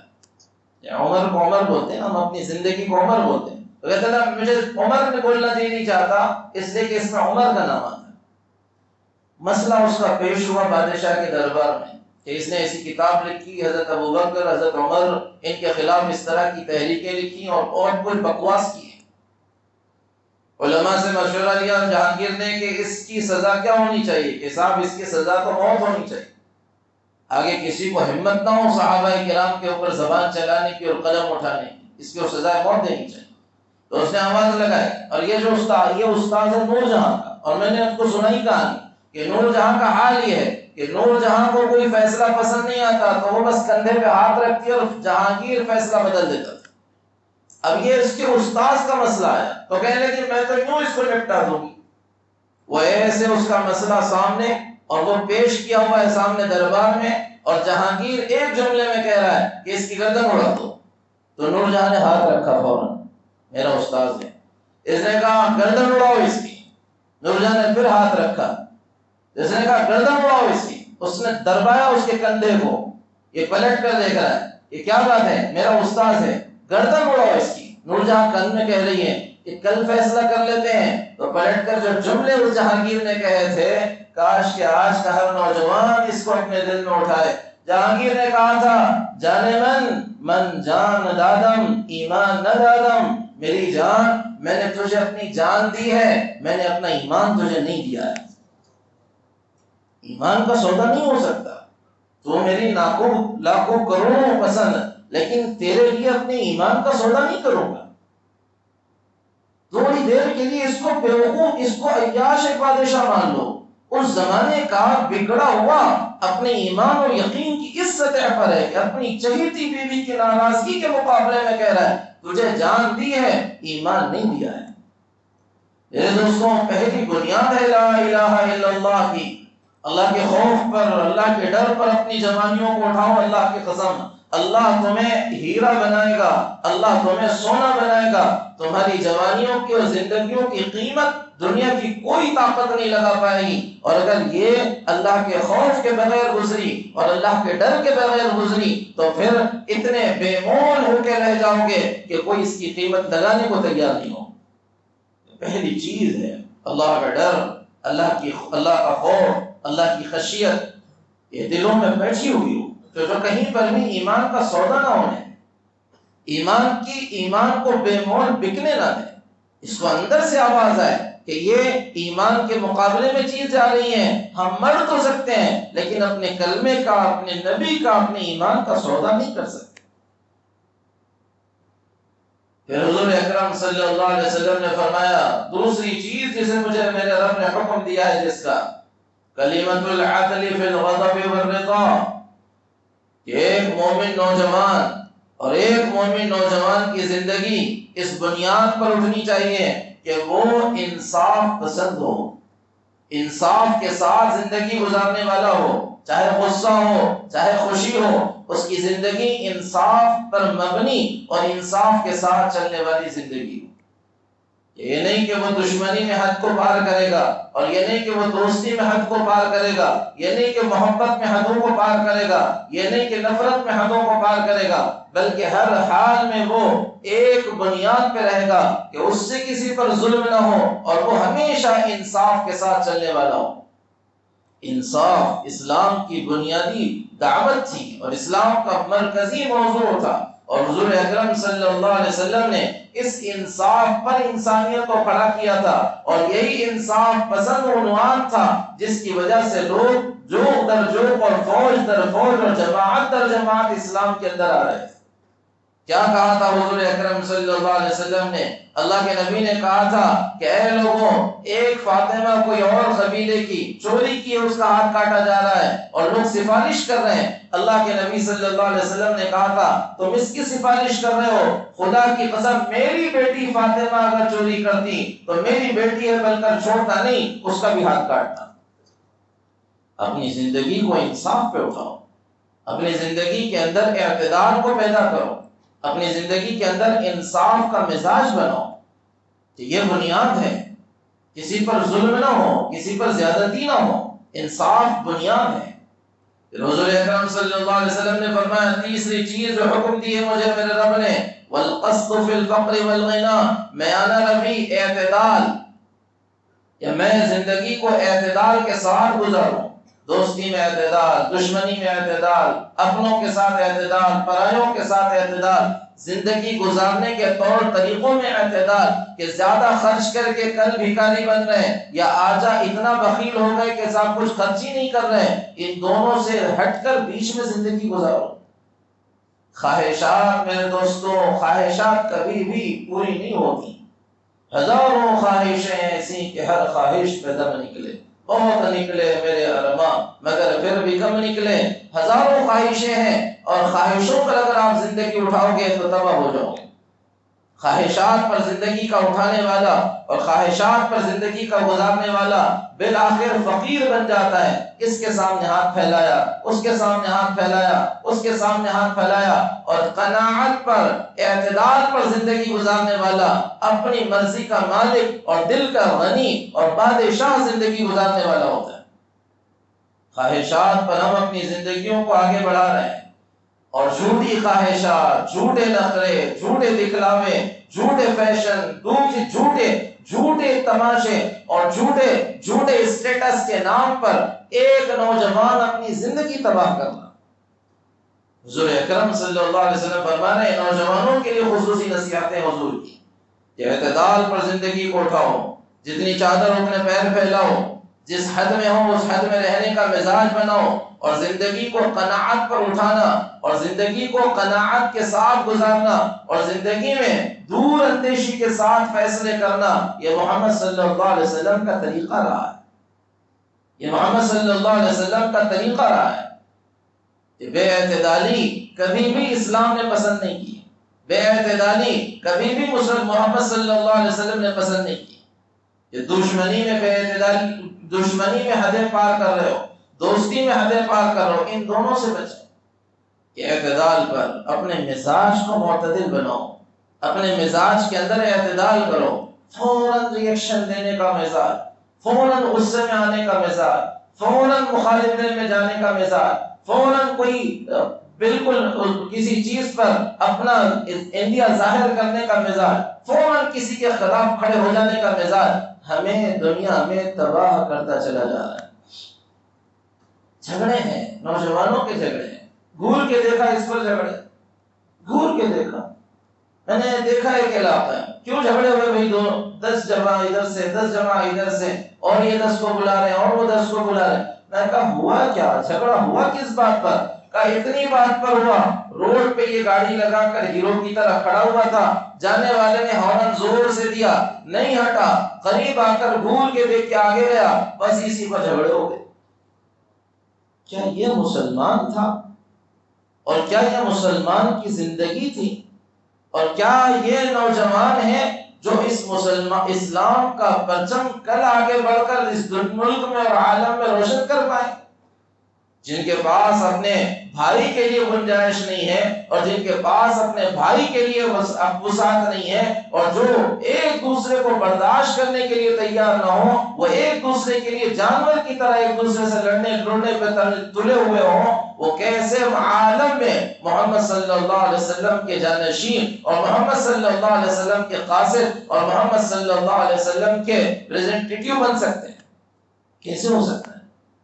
وہ تو یاد آتا ہے کل جاہلیت کا زمانہ وہ تھا کہ ایک کا اونٹ دوسرے کے اونٹ سے پہلے پانی پینے پر لڑائی ہوتی تھی، ایک کی مرغی دوسرے کے کھیت پہ جانے پہ لڑائیاں ہوتی تھی، اور آج دکھتا ہے کہ اس نے فیس بک میں ڈس لائک کر دیا، اس پہ لڑائی ہو رہی ہے، اس نے کمنٹ کچھ ٹیڑھا کر دیا، اس پہ لڑائی ہو رہی ہے، اس نے اوورٹیک کر دیا، اس پہ لڑائی ہو رہی ہے، اس نے گھور کے دیکھ دیا، اس پہ لڑائیاں ہو رہی ہیں۔ آگے چل کر آپ کی میری تاریخ لکھنے والا کیا یہ تاریخ لکھے گا؟ کیا یہ تاریخ لکھائیں گے اس کو کہ 1400 سال پہلے کی زندگی گزارنے والے ہندوستان کے ناندیڑ کے اس کے علاوہ کے نوجوان ایسے تھے جو اتنی باتوں پر ایک دوسرے سے لڑتے تھے؟ کل ان کی تاریخ کو سن کر افسوس کر رہے ہیں، ہم آگے بڑھیں گے تو ہماری تاریخ کو یاد کر کے کوئی افسوس نہیں کرے گا کہ یہ زندگی بھی کوئی زندگی ہے، کہ اپنی زندگیوں میں اعتدال، اپنی زندگیوں میں میانہ روی، اپنی زندگیوں میں سنجیدگی، سوچ بوجھ، آگے کا سوچ کر کوئی کام کرنا، آگے کا سوچ کر کوئی فیصلہ اٹھانا، اور آگے کا سوچ کر کوئی قدم اٹھانا اللہ کے نبی صلی اللہ علیہ وسلم کا طریقہ رہا ہے۔ الگ ٹپ زندگی گزارنا اسلام کی تعلیمات نہیں ہے، الگ ٹپ زندگی گزارنا محمد صلی اللہ علیہ وسلم کی تعلیمات نہیں ہے، کل کو دھوئے میں اڑا کے چلنا محمد صلی اللہ علیہ وسلم کی تعلیمات نہیں ہے، بلکہ اللہ کے نبی صلی اللہ علیہ وسلم نے اپنے ماننے والوں کو ہدایت دی ہے کہ کل کی فکر کے ساتھ زندگی گزارو، جو کام آج کر رہے ہو آگے اس کا نتیجہ کیا نکلے گا اس پر نظر ڈال کر آگے بڑھو۔ آج کے لیے کل کے لیے آج سوچو، کل کے لیے آج سوچو۔ حضور اکرم صلی اللہ علیہ وسلم 10 سال آگے کی پلاننگ کر کر کے صحابہ کو تیار کر رہے ہیں، 10 سال آگے کی پلاننگ کر کر کے صحابہ کو تیار کر رہے ہیں، اور صحابہ کے اندر وہ صلاحیتیں بھر رہے ہیں۔ تو میرے دوستوں، بہت اہم ترین عنوان ہے کہ ہم اپنی زندگی کو اس بنیاد پر اٹھائیں۔ لڑنا بھڑنا غصہ، ایک صحابی آئے اللہ کے نبی صلی اللہ علیہ وسلم کے پاس کہ یا رسول اللہ صلی اللہ علیہ وسلم مل اسلام، سنیں آپ حضور اسلام کیا ہے؟ اب آپ غور کریں، اسلام تو بہت وسیع ہے، بہت کچھ ہے، کہ یا رسول اللہ صلی اللہ علیہ وسلم مل اسلام، حضور اسلام کیا ہے؟ اللہ کے نبی صلی اللہ علیہ وسلم نے فرمایا اسلام کیا ہے جاننا چاہتے ہو؟ شاید جوان آدمی تھے، شاید جوان تھے۔ اسلام کیا ہے؟ اللہ کے نبی نے کہا لا تغضب، اپنے غصے کو کنٹرول میں کر لو، یہی اسلام ہے۔ غصے کو کنٹرول میں کرو، یہ اسلام ہے۔ غصے کو قابو میں لا لو، یہی اسلام ہے۔ لیس الشدید بالسرعہ انما الشدید الذی یملک نفسه عند الغضب، اللہ کے نبی کہہ رہے ہیں وہ بہادر نہیں ہے جو مقابلے کے آدمی کو گرا دے، مقابلے کے آدمی کو گرانے والا بہادر نہیں ہے۔ اللہ کے نبی کہہ رہے ہیں بہادر وہ ہے جو غصے کے وقت غصے کو پی جائے، غصے کو برداشت کر لے، اور برداشت کرنا، صبر کرنا ایسی طاقت ہے خدا کی قسم جس پر اللہ تبارک و تعالی دنیا کو اس کے قدموں میں جھکانے کا فیصلہ کرتے ہیں۔ بہت بڑی طاقت ہے، بہت بڑی طاقت ہے۔ شباب اور جنون، ان دونوں کا جوڑ ہے ایک دوسرے کے ساتھ، اور ان دونوں کے جوڑ کے لیے جو توڑ ہے وہ صبر ہے، وہ صبر اور برداشت ہے۔ یوسف علیہ السلام سے ان کے بھائی کہہ رہے ہیں ہم نے تو پورا تمہیں تباہ کرنے کا ارادہ کر لیا تھا، کنویں میں ڈال دیا اور پھر کہاں کہاں تم بکے نہیں اور کہاں کہاں تم پہنچے نہیں، لیکن یہ کیا بات ہے کہ آخرکار مصر کے بادشاہ بن گئے، ذرا ایک جملے میں بتاؤ گے کہ اس تخت پر کیسے پہنچے؟ سنو یوسف علیہ السلام کا انٹرویو جسے قرآن نقل کر رہا ہے، اور یوسف علیہ السلام کہہ رہے ہیں تم مجھے برباد کرنے پہ تلے ہوئے تھے اور اللہ نے مجھے یہاں بادشاہ کی کرسی پہ بٹھا دیا۔ اس کی بڑی وجہ دو چیزیں ہیں، دو ہی چیزیں میں جن کا تذکرہ میں نے ابھی کیا ہے۔ آپ اپنی زندگی میں ان دو چیزوں کو پیدا کر لیں، خدا کی قسم آپ کے ہزار دشمن نہیں پوری دنیا آپ کی دشمن ہو جائے، اللہ آپ کو یوسف کی طرح کسی تخت پہ ضرور بٹھائے گا۔ کیا کہہ رہے ہیں؟ انه من يتقي ويصبر فان الله لا يضيع اجر المحسنين۔ میرے اس تخت پہ پہنچنے کی وجہ دو چیزیں ہیں، ایک میں نے تقوی والی زندگی گزاری، وہ حبیب کا واقعہ سنایا، یہ یوسف کا بھی واقعہ زلیخا کے مقابلے میں ایسا ہی ہے۔ تقوی، اللہ کا ڈر، ایک میری کامیابی کی بنیاد ہے اللہ کا ڈر، اور دوسرے میرے کامیابی کی وجہ ہے صبر۔ اللہ کا ڈر اور صبر دو چیزیں جس نے اپنے اندر پیدا کر لی، صبر، اللہ کا ڈر، صبر اور اللہ کا ڈر۔ کرکٹ کھیلتے ہیں، ہم بھی کھیلتے بچپن میں، کوچ ہوتے تھے تو کوچ کہتے تھے کہ پیچ پر اصل چیز کھڑے ہونا ہے، ہم سے کہتے تھے پتہ نہیں کیا میتھڈ ہو گیا، کھڑے ہونا اصل ہے، تم ٹک جاؤ، بال کو روکو، رن خود بخود بننا شروع ہوں گے، رن خود بخود آنا شروع ہوں گے، پیچ پہ کھڑے ہونا اصل ہے۔ یہی تو صبر ہے، یہی تو صبر ہے کہ پیچ پہ کھڑے ہونے کی صلاحیت جس کے اندر ہے، بال کو روکنے کی صلاحیت جس کے اندر ہے، رن اس کے حصے میں ویسے ہی آنا شروع ہو جاتے ہیں۔ اصل چیز صلاحیت ہے کہ تم اس کو کتنا روک سکتے ہو اور اپنے آپ کو پیچ پہ کتنی دیر تک ٹھہرا کر سکتے ہو۔ یہ ہے کمال کی چیز کہ تم کب تک ٹھہر سکتے ہو پیچ پر، جتنی دیر تم ٹھہرتے رہو گے اتنا تمہارا اسکور بڑھتا رہے گا، اور تم نے جذبات کا مظاہرہ کیا تو تم دو بال میں نہیں ایک بال میں واپس آؤ گے۔ زندگی کی کہانی بھی بالکل اسی طرح کی، اس کے پاس اللہ کا ڈر اور جس کی زندگی میں صبر، یہ دو بنیادوں پر جو اپنے آپ کو آگے بڑھائے گا، اللہ تبارک و تعالیٰ زندگی کا اسکور ویسے ہی اس کے بڑھاتے چلے جائیں کہ اللہ کے ڈر اور اللہ کے بندوں کے معاملے میں صبر پر زندگی کو اٹھاؤ۔ حضور اکرم صلی اللہ علیہ وسلم نے نوجوانوں کی وصیتیں کی ہیں، اور اس بنیاد کے بعد سب سے اہم ترین چیز ہے عمدہ اخلاق۔ یہ زندگی کو خوبصورت بنانے کا سب سے بہترین ذریعہ ہے۔ معاذ بن جبل رضی اللہ تعالی عنہ سے حضور اکرم صلی اللہ علیہ وسلم کہہ رہے ہیں، اے معاذ، دیکھو ایک بات میں نے ابھی آپ سے عرض کی، ایک صحابی آ کر کہہ رہے ہیں کہ حضور اسلام کیا ہے، تو حضور نے کہا غصہ مت کرو۔ اب اسی طرح کا ایک سوال ہے، اے معاذ، حضرت معاذ رضی اللہ عنہ کہہ رہے ہیں، میں متوجہ ہوا، کہا اجل یا رسول اللہ، حضور فرمائیں الا ادلک ملاک ھذا الامر کلہ، اے معاذ سارے دین کا خلاصہ بتاؤں؟ سنیں، آپ غور سے سنیں، اے معاذ سارے دین کا خلاصہ بتاؤں؟ اللہ کے نبی کہہ رہے ہیں سارے دین کا خلاصہ بتاؤں؟ تو معاذ رضی اللہ عنہ کہہ رہے ہیں اجل یا رسول اللہ، حضور ضرور بتائیں سارے دین کا خلاصہ کیا ہے؟ اللہ کے نبی نے اپنی زبان باہر نکالی اور اس کو ایسے پکڑا اور پکڑ کر کہا کف علیک ھذا، اس کی حفاظت کر لے، یہی سارے دین کا خلاصہ ہے۔ زبان یہ ٹیڑھی ہو جائے تو یہ بنے رشتوں کو توڑ دیتی ہے، اور یہ صحیح ہو جائے تو ٹوٹے ہوئوں کو جوڑ دیتی ہے۔ جراحات السنام لا التیام ولا یلتام ما جرح اللسان، نیزے کے تلوار کے زخم تو بھر جایا کرتے ہیں لیکن جو زخم زبان دیتی ہے وہ نہیں بھر پاتے۔ اپنی زبان کو نرم کرو۔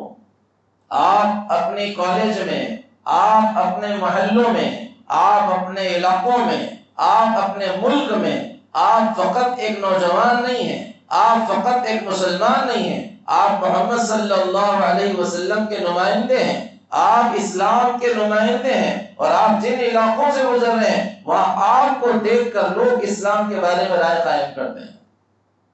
اگر آپ کی زبان ٹیڑھی اور آپ کا اخلاق بگڑے ہوئے اور آپ کی سوچ بگڑی ہوئی تو لوگ اس اسلام کو دیکھ کر متنفر ہوتے ہیں. اور اگر آپ کے اخلاق صحیح، آپ کی زبان صحیح اور آپ کے عمدہ اخلاق، تو اللہ تعالیٰ اس فقط زبان کی صحیح ہونے پر اور اس فقط اخلاق کے صحیح ہونے پر کتنوں کی ہدایت کے دروازے کھول دیں گے پتہ نہیں چلے. اپنے اخلاق کو درست کر دو، اپنے اخلاق کو صحیح بنائیں. اللہ کے نبی صلی اللہ علیہ وسلم سے ایک صحابی آ کر کہہ رہے ہیں، یا رسول اللہ صلی اللہ علیہ وسلم، اريد ان يكمل ایمانی، میں چاہتا ہوں میرا ایمان مکمل ہو جائے، ایمان کی عمارت مکمل ہو جائے. اللہ کے نبی صلی اللہ علیہ وسلم نہیں کہہ رہے حج کرو، اللہ کے نبی نہیں کہہ رہے روزانہ 100 رکعت نفل پڑھو، اللہ کے نبی نہیں کہہ رہے روزانہ روزہ رکھو. اللہ کے نبی کہہ رہے ہیں ایمان مکمل کرنا چاہتے ہو، حسن خلقک یکمل ایمانک، اخلاق صحیح کر لو، ایمان مکمل ہو جائے.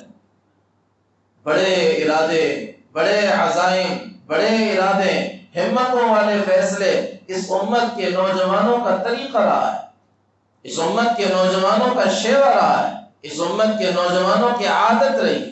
اپنے عزائم کو بلند کرو، اپنے عزائم کو اونچا کرو، اعلیٰ عزائم پر اپنی زندگیاں گزارو. یاد کرو اپنی تاریخ کو اور یاد کرو اپنے پرکھوں کو کہ ہم کس کی اولادیں ہیں اور کیسے تھے ہمارے اسلاف. ہماری تاریخ بھگوڑوں کے ساتھ نہیں جڑی ہوئی، ہماری تاریخ بزدلوں کے ساتھ نہیں جڑی ہوئی، ہماری تاریخ بخیلوں کے ساتھ نہیں جڑی ہوئی، ہماری تاریخ بہادر شیروں کے ساتھ جڑی ہوئی ہے. ہماری تاریخ بدر کے 313 سے شروع ہوتی ہے جنہوں نے نہتے ہو کر 1000 کو چنے چبوائے تھے. ہماری تاریخ یرموک کے اس میدان کے ساتھ بھی جڑی ہوئی ہے جہاں 50 خالد ابن ولید نے 50 لوگوں کے ساتھ جبلہ ابن الایہم کے 50,000 کو شکست دے کر بتایا تھا. ہماری تاریخ علیہ السلام کے ساتھ جڑی ہوئی ہے جس نے صرف 30,000 کے ساتھ 2 لاکھ کو شکست دے کر بتائی تھی. ہماری تاریخ طارق ابن زیاد کے ساتھ جڑی ہوئی ہے جس نے اسپین میں جانے کے بعد کشتیاں جلا دی تھی اور اعلان کیا تھا کہ جس کو واپس جانے کا ارادہ ہو یہ کشتی پکڑے اور چلے جائے، اور جو اس ملک میں اسلام چاہتا ہو اور جو اس ملک میں محمد صلی اللہ علیہ وسلم کا پیغام پہنچانا چاہتا ہو وہ آگے بڑھے اور اپنی کشتیوں کا خیال دل سے نکال دے. چند نوجوانوں کی جماعت نے پورے اسپین کو 700 سال کے لیے اسلام کی دولت سے نواز دیا. ہماری تاریخ محمد بن قاسم کے ساتھ جڑی ہوئی ہے. ایک 18 سال کا نوجوان پورے ہندوستان کو اسلام دینے کے لیے ذریعہ بن رہا ہے. ایک 18 سال کا نوجوان پورے سندھ کو فتح کرنے کا سبب بن رہا ہے. ایک 18 سال کا نوجوان پورے سندھ کے لیے اسلام کا ذریعہ بن رہا ہے. ہماری تاریخ محمد الفاتح کے ساتھ جڑی ہوئی ہے جس نے سمندروں پہ کشتیاں لوگ چلاتے ہیں، دنیا کا پہلا واحد بادشاہ اور دنیا کا پہلا واحد سپہ سالار ہے اور جنرل ہے جس نے 7 کلومیٹر کشتیاں زمین پہ چلائی ہیں. 7 کلومیٹر کشتی زمین پہ چلائی ہیں اور ایک رات میں اس کنارے سے اس کنارے باسفورس کے اپنی کشتیوں کو داخل کر دیا اور وہ پیشن گوئی جو حضور اکرم صلی اللہ علیہ وسلم نے دی تھی، لَتُفْتَحَنَّ الْقُسْطُنْطِينِيَّةَ فَنِعْمَ الْأَمِيرُ أَمِيرُهَا وَنِعْمَ الْجَيْشُ ذَلِكَ الْجَيْشُ. ایک وقت آئے گا قسطنطنیہ جو 1000 سال سے کسی سے فتح نہیں ہو سکا، 1000 سال تک کوئی اس کو فتح نہیں کر سکا، میری امت کا ایک نوجوان اٹھے گا اور اس کو فتح کرے گا. اور وہ یاد رکھو سب سے بہترین امیر وہی ہوگا اور سب سے بہترین لشکر وہی ہوگا. 7 کلومیٹر زمین پر کشتی چلا کر محمد الفاتح نے استنبول اور قسطنطنیہ کو فتح کر کے محمد صلی اللہ علیہ وسلم کی اس پیشن گوئی کو اپنے حق میں کیا. یہاں آپ ان کی اولادیں ہو، دنیا کو آپ نے رہنے سہنے کا سلیقہ دیا ہے. دنیا آج بھی آپ کی مرہون منت ہے. کیمبرج یونیورسٹی سے حال ہی کچھ سالوں پہلے ایک کتاب چھائی ہوئی تھی The History of Development of Islamic Science کے نام سے، اور 1000 ایجادات انہوں نے اس کے اندر نقل کی تھی، باضابطہ نقل کی تھی کہ 1000 چیزیں ایسی ہیں جن کو خالص مسلمانوں نے انسانیت کو دیا ہے. مسلمان موجود رہے ہیں جس کے، مسلمانوں نے جن کی ایجاد کی ہے اور مسلمانوں نے جو نعمت انسانیت کو دی. اپنی سطح کو اوپر اٹھاؤ. کیا ہم چھوٹی موٹی چیزوں کے اندر رہ گئے؟ ہماری بنیاد تھی انسانیت کو اللہ کا پیغام پہنچانا، ہماری بنیاد تھی انسانیت کے لیے جینا اور مرنا، ہماری بنیاد تھی انسانیت کے لیے اپنی زندگی کو کھپانا، ہماری بنیاد تھی انسانیت کے کام آنا، انسان کو اللہ سے جوڑنے کی محنتوں پر لگانا۔ یہ ہمارے اسلاف کی تاریخ تھی، اور اس تاریخ پر ہمارے اسلاف نے زندگیاں کھپائی تھی، اس تاریخ پر ہمارے اسلاف زندگی گزار رہے تھے۔ وہ معزز تھے زمانے میں مسلمان ہو کر، اور تم خوار ہوئے تارک قرآن ہو کر اللہ کو، قرآن کو، دین کو، دین کی دعوت کو چھوڑ دینا آج اس دنیا میں ہم سب کے لیے بے عزتی کا سبب بن رہا ہے۔ اپنی سطح کو اوپر کرو میرے نوجوانوں، اپنی سطح کو بلند کرو میرے نوجوانوں، پبجیوں سے باہر نکلو ذرا، اور موبائل کے گیموں سے باہر نکلو ذرا، اور بے حیا ٹک ٹاک سے باہر نکلو ذرا، اور یہ موبائل کے سامنے کی اسکرین پر اپنے ملنے والے ویورز سے خوشیاں منانے سے اوپر اٹھو۔ کبھی بھی خدا کی قسم آپ اس سطح کے نہیں تھے، تو شاہی ہے بسیرا کر پہاڑوں کی چٹانوں میں، اقبال نے جسے کہا تھا، نہیں تیرا نشیمن قصر سلطانی کے گنبد پر، تو ایک گنبد پہ بیٹھنے کے لیے نہیں آیا، تو ان خواہشات میں پڑھنے کے لیے اس دنیا میں نہیں آیا، تو اس دنیا میں ان چیزوں اور شکلوں میں اٹکنے کے لیے نہیں آیا۔ اللہ نے تجھے اونچی اڑان کے لیے پیدا کیا ہے، عالم کو تیرے لیے نیچے مسخر کیا ہے، زمین کو تیرے لیے مسخر کیا ہے۔ کل اپنی تاریخ کو دیکھو، یہ علی نوجوانوں کے سردار کتنوں کی ہدایت کا ذریعہ بن رہے ہیں، یہ خالد بن ولید نوجوانوں کے سردار کتنوں کی ہدایت کا ذریعہ بن رہے ہیں، یہ عقبہ بن نافع افریقہ کے جنگلوں سے گزر کر، صحراؤں سے گزر کر، سمندر کے اندر اپنے گھوڑے کو ڈال کر اور سینے تک اس کے پانی کو لے جا کر کہہ رہے ہیں، اے اللہ اس سمندر کے آگے اگر مجھے پتا ہوتا کہ کوئی انسان بستا ہے، وہاں بھی تیرے نبی کے پیغام کو پہنچانے کے لیے جاتا، سمندر کی فکر کیے بغیر جاتا، لیکن مجھے اطلاع نہیں کہ آگے کوئی انسان بستا ہے، اس لیے اس دنیا کے آخری کنارے سے واپس جا رہا ہوں۔ آؤ دیکھو صحابہ کرام کی زندگی کو، 1,24,000 صحابہ حج کے موقع پر حجۃ الوداع میں موجود ہیں۔ آج پورے مکہ مدینہ میں 10,000 بھی صحابہ کی قبریں نہیں ملتی، 1,14,000 کہاں گئے؟ جاؤ جا کر دیکھو ان کی قبروں کو، کوئی ایشیا میں، کوئی یورپ میں، کوئی روم میں، کوئی سمندر میں، کوئی جزیرے میں، کوئی افریقہ کے علاقوں میں، کوئی ہندوستان میں، کوئی پاکستان میں، کوئی افغانستان میں، کوئی بنگلہ دیش میں اپنی قبریں بنا کر بتا رہا کہ اللہ نے اس دنیا میں ہمیں کیوں بھیجا تھا۔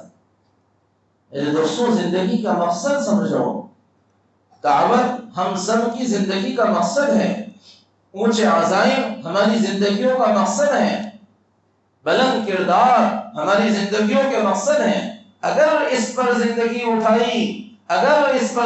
اٹھائی تو آپ ایک کامیاب انسان ہو، اور اگر اس پر نہیں اٹھائی، چیزوں شکلوں کو ہی سمجھا کہ یہی سب کامیابی کی شکلیں، یہی سب کامیابی کے عنوانات، تو مجھے یاد آیا شیر شاہ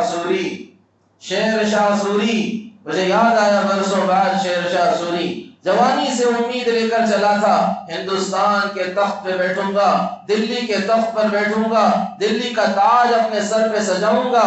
جوانی سے اس کے لیے لڑتا بھڑتا اپنی زندگی کھپائی اور دلی فتح کیا، اور 60 سال کی عمر میں دلی کو فتح کیا۔ آج وزیر تئی خوش ہیں، آج اس کے مصاحب خوش ہیں، اطراف کے سارے لوگ خوش ہیں کہ بادشاہ کا بچپن کا خواب شرمندہ تعبیر ہوا ہے، اور بچپن کا خواب آج پورا ہونے جا رہا ہے۔ آج تخت پہنانے کی رسم ہونے والی ہے، اور بادشاہ تخت پہ آ کر بیٹھا ہے، سر پہ اس کے دلی کا تاج رکھا جا رہا ہے، اور ایک جملہ وہ آہ کے ساتھ کہہ رہا ہے، افسوس شیر شاہ پر۔ سناٹا سارے محل میں کہ یہ خوشی کا موقع، اور بہت ہی زیادہ خوشی منانے کا موقع، اور یہ کیا بات ہے کہ یہ کہہ رہے ہیں افسوس شیر شاہ پر۔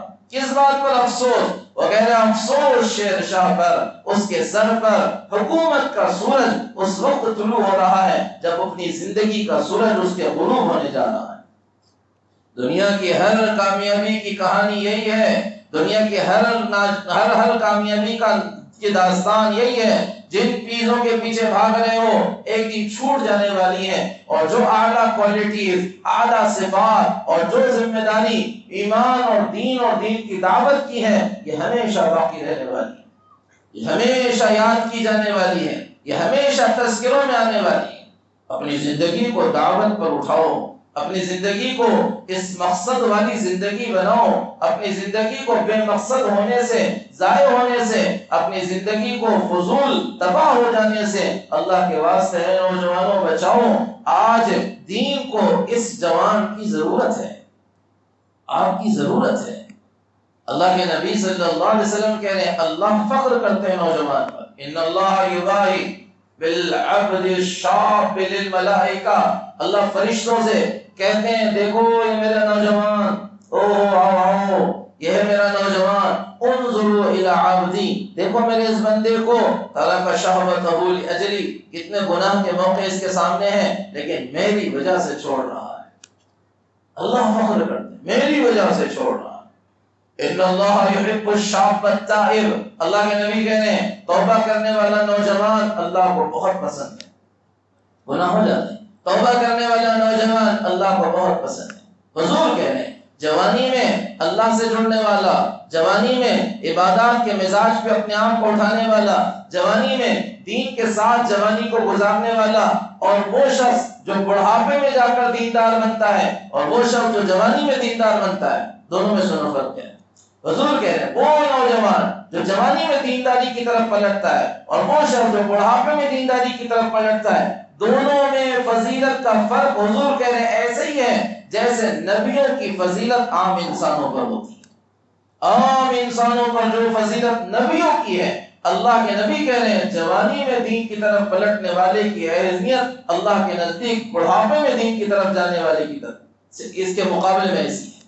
یہ وقت ہے، اس لیے آپ حضرات اپنی سوچوں کو اس طرف بلند کریں۔ دعوت ہماری ذمہ داری ہے، دین کے اوپر خود آنا اور ایک ایک فرد کو دین سے جوڑنے کی کوشش اور فکر کرنا، یہ آپ کی میری بنیادی ذمہ داری، بنیادی کام اور اہم ترین کام ہے۔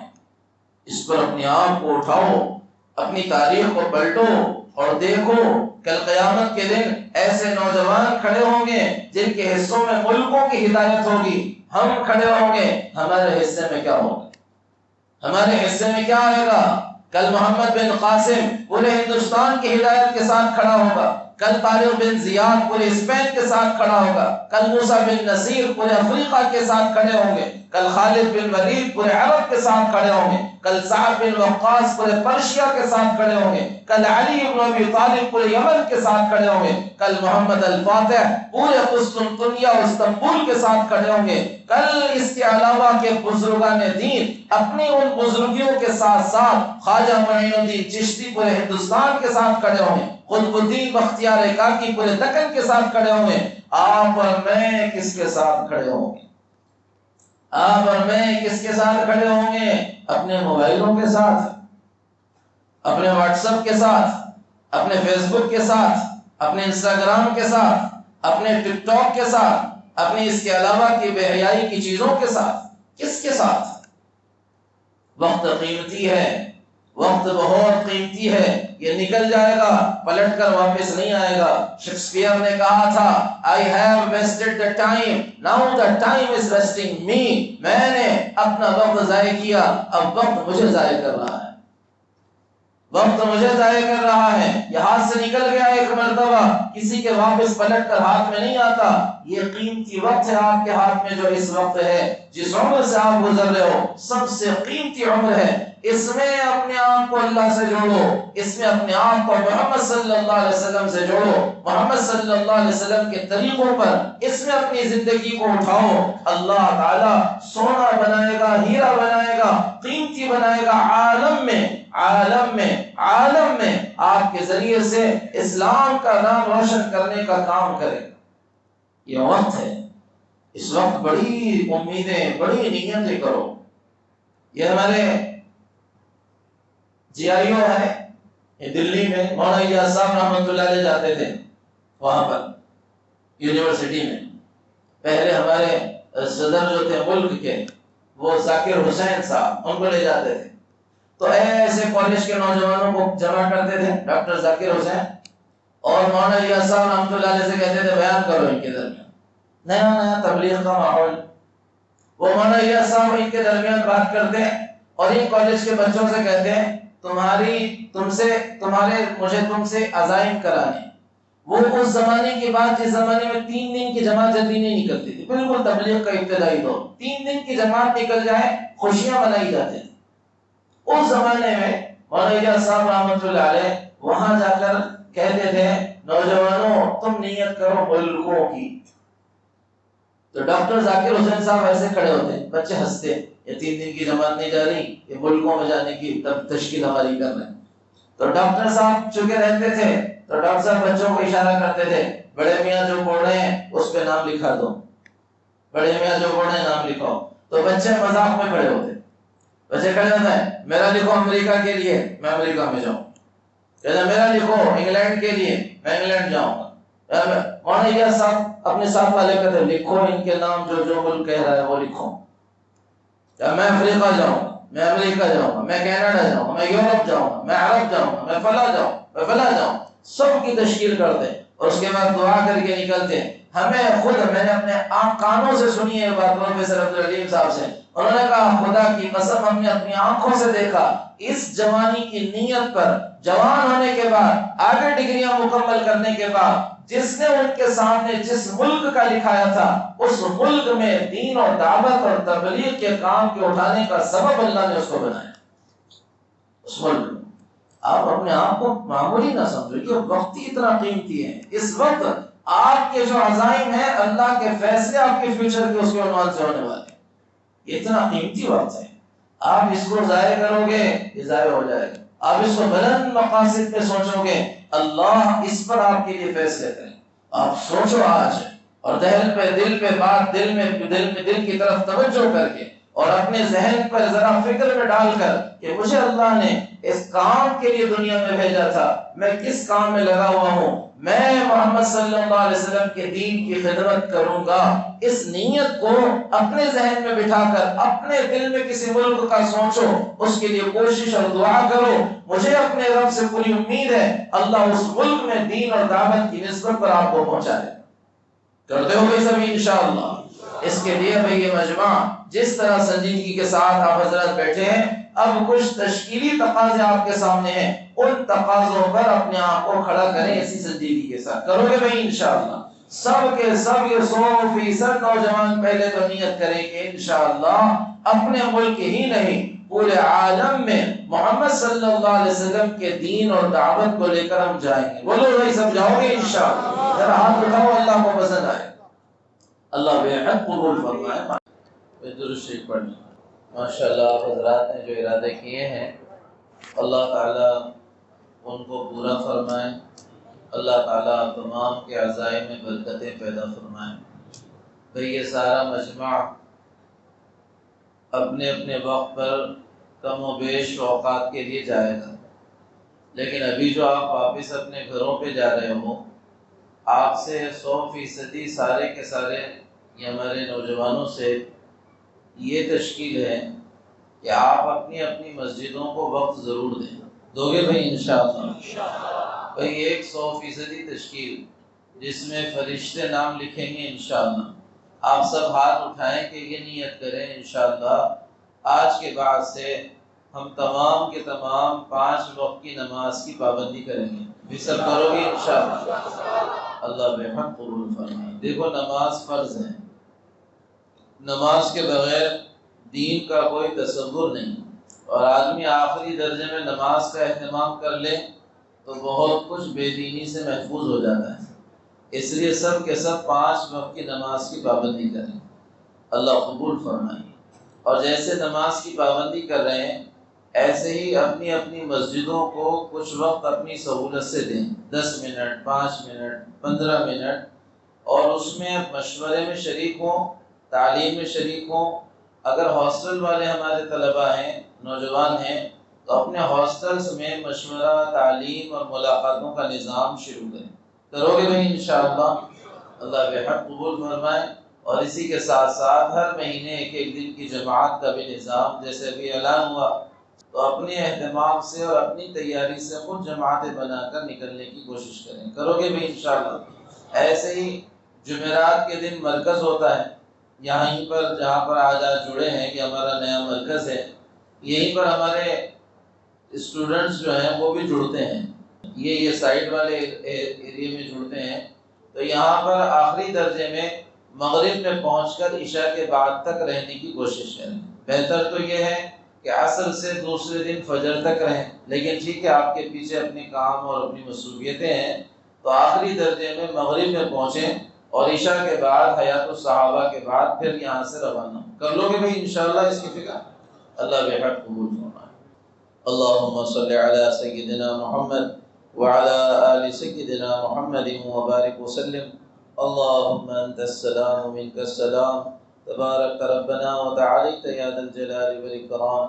اللهم إنا نستغفرك ونتوب إليك، ربنا آتنا في الدنيا حسنة وفي الآخرة حسنة وقنا عذاب النار۔ یا اللہ ہمارے ساری امت کے گناہوں کو معاف فرما، یا اللہ خطایا سے درگزر فرما، یا اللہ سیئات کو حسنات سے مبدل فرما۔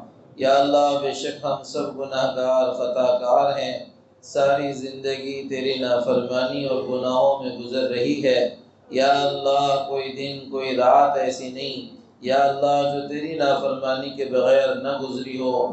یا اللہ ہم تمام کی خطاؤں کو معاف فرما دے، یا اللہ ہماری غلطیوں سے درگزر فرما دے، یا اللہ ہمارے گناہوں کو معاف فرما دے، یا اللہ ہم میں کہ ہر ایک کو دین کے لیے، دین کی دعوت کے لیے قبول فرما دے۔ یا اللہ یہ نوجوانوں کا مجمع ہے، یا اللہ حضور اکرم صلی اللہ علیہ وسلم نے کہا تھا میری مدد نوجوانوں سے کی گئی، اس دین کی مدد نوجوانوں سے ہوئی ہے۔ یا اللہ ان میں کہ ہر ایک کو اپنے دین کی مدد کے لیے قبول فرما دے۔ یا اللہ جنہوں نے اور ہمارے جن بھائیوں نے یا اللہ جو کچھ عزائم کیے ہیں، یا اللہ ان کے عزائم کو پائے تکمیل تک پہنچانے کے فیصلے فرما دے۔ یا اللہ ہر لائن کی رکاوٹوں کو دور فرما دے۔ یا اللہ ان کی جوانی کو دین اور دین کی دعوت کے لیے قبول فرما۔ یا اللہ ان کو ان کے شعبوں میں اور تعلیم کے میدانوں میں ترقیات سے نوازنے کے فیصلے فرما۔ یا اللہ جن کے امتحانات سامنے ہیں، یا اللہ ان کو ہر ایک امتحان میں بہترین کامیابیاں عطا فرما۔ یا اللہ ہر میدان میں فتح اور کامرانی ان تمام نوجوانوں کے لیے مقدر فرما۔ یا اللہ ان کے لیے بہترین روزگار مقدر فرما۔ یا اللہ ان کو بہترین زندگی، عافیت والی زندگی عطا فرما۔ یا اللہ ان میں سے ہر ایک سے دین کا کام لینے کے فیصلے فرما، ہم تمام سے دین کا کام لینے کے فیصلے فرما۔ یا اللہ زندگیاں تو کہیں نہ کہیں کھپنے والی ہی ہیں، یا اللہ تیرے دین پہ لگ جائیں، اس سے بڑی سعادت ہماری کیا ہو سکتی ہے۔ یا اللہ ہم چاہیں نہ چاہیں، یا اللہ تو اپنی مرضی سے ہم سب کو دین اور اس کی دعوت پر استعمال کرنے کے فیصلے فرما۔ یا اللہ ہمارے اس جوڑ کو قبول فرما، آنے والے ہمارے ان بھائیوں کو قبول فرما، عافیت کے ساتھ ان کو اپنے ٹھکانوں پر پہنچانے کے فیصلے فرما۔ یا اللہ عافیت کے ساتھ ان کو اپنے گھروں پر پہنچانے کے فیصلے فرما۔ جن بھائیوں نے اس جوڑ کے لیے محنتیں کی، کوششیں کی، کئی دنوں سے مہینوں سے اس کی فکر میں لگے ہوئے ہیں، یا اللہ ان کو بہترین بدلہ اور بہترین بدلہ اور بہترین اجر عطا فرما۔ یا اللہ ایک مضبوط نظام ہمارے نوجوانوں کی محنتوں کا ہمارے ضلع میں قائم کرنے کے فیصلے فرما، نیا عملہ، بہترین عملہ، اور یا اللہ کام کرنے والے نوجوان ہمیں عطا فرما۔ یا اللہ محنت کرنے والے نوجوان عطا فرما۔ یا اللہ اس کام میں یا اللہ ہمارے نوجوانوں کی داخلے کو باعث برکت فرما۔ یا اللہ خدمت کرنے والوں کو قبول فرما۔ یا اللہ کل سے تیرے آنے والے بندوں کی خدمت میں لگے ہوئے ہیں، یا اللہ ان کی ان قربانیوں کو قبول فرما۔ یا اللہ جو کچھ عزائم اور جو کچھ ارادے کیے گئے ہیں، یا اللہ اپنے فضل سے اپنے کرم سے انہیں پورا فرما۔ یا اللہ اس سارے مجمع میں ہمارے نوجوانوں میں جن کی جو جائز حاجت ہو، آرزو ہو، تمنا ہو، یا اللہ ہر ایک کی کوئی نہ کوئی حاجت اور آرزو اور تمنا ہے، یا اللہ ہماری حاجتیں، آرزو، تمنائیں ہم سے زیادہ آپ جانتے ہیں۔ یا اللہ اس مجمع میں جس کی جو جائز حاجت آرزو اور تمنا ہو اپنے فضل سے اپنے کرم سے پورا فرما۔ یا اللہ جو جس لائن کی پریشانی کا شکار ہو، یا اللہ جو جس لائن کی مصیبتوں سے دوچار ہو، یا اللہ اپنے فضل سے اپنے کرم سے ان سے نجات عطا فرما۔ یا اللہ ہماری اس جوڑ کو قبول فرما، جب تک زندہ رکھ، کلمے پر، کلمے کی دعوت پر زندہ رکھ۔ یا اللہ جب موت آئے کامل ایمان پر کلمے کے ساتھ خاتمہ مقدر فرما۔ یا اللہ ہماری دعاؤں کو اپنے فضل و کرم سے حضور اکرم صلی اللہ علیہ وسلم کی برکتوں سے قبول فرما۔ جو مانگا وہ بھی عطا فرما، جو مانگنے سے رہ گیا وہ بھی عطا فرما۔ وصلی اللہ علی النبی الکریم والحمد للہ رب العالمین۔